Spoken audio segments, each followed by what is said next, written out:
easiest trick to determine ionic and covalent bond. Let's discuss. किसी भी compound के अंदर मेटल और नॉन मेटल एलिमेंट्स के दरमियान एग्जिस्ट करने वाला बॉन्ड आयनिक बॉन्ड होता है, वाइल किसी भी कंपाउंड के अंदर नॉन मेटल और नॉन मेटल एलिमेंट्स के दरमियान एग्जिस्ट करने वाला बॉन्ड जो होता है वो कोवेलेंट बॉन्ड होता है. Let's take examples. हमारे पास sodium hydroxide is the example of ionic bond. Likewise sodium is the metal, oxygen and hydrogen are non-metals, hence the bond will be ionic.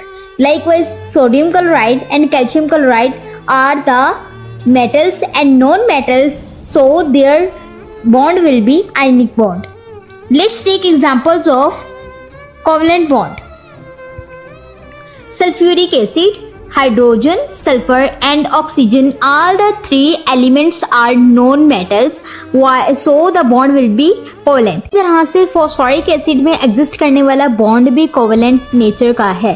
The question arises, हमें कैसे पता चले कि कौन सा metal and non-metal है? So the solution is periodic table.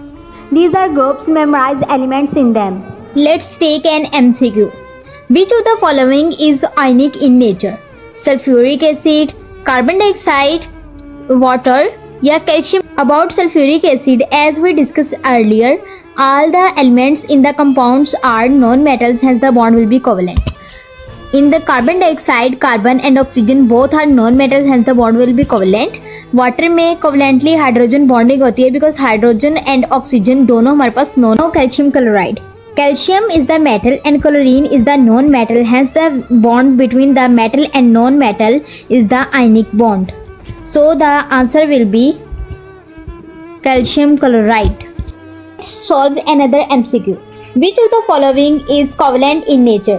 Sodium chloride. Sodium is the metal and chlorine is the non-metal. This is the ionic bond. Magnesium is the metal and chlorine is the non-metal. This is also ionic bond.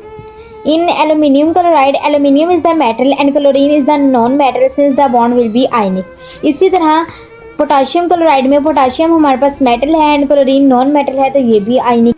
अब रुको जरा, सब्र करो. तो हम एक trick इस्तेमाल करते हैं जिसे बोलते हैं फोरजेन्स रूल.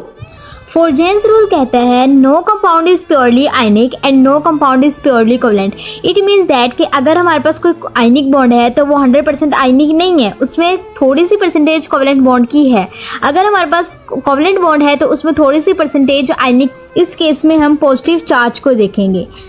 कंपाउंड में जिस एलिमेंट के पास स्मॉलर पॉजिटिव चार्ज होगा वो आयनिक बॉन्ड होगा और जिसके पास लार्जर पॉजिटिव चार्ज होगा वो कोवेलेंट बॉन्ड होगा. MCQ डिस्कस करते हैं जिसमें हमें कंफ्यूजन हुई थी that which of the following is covalent bond.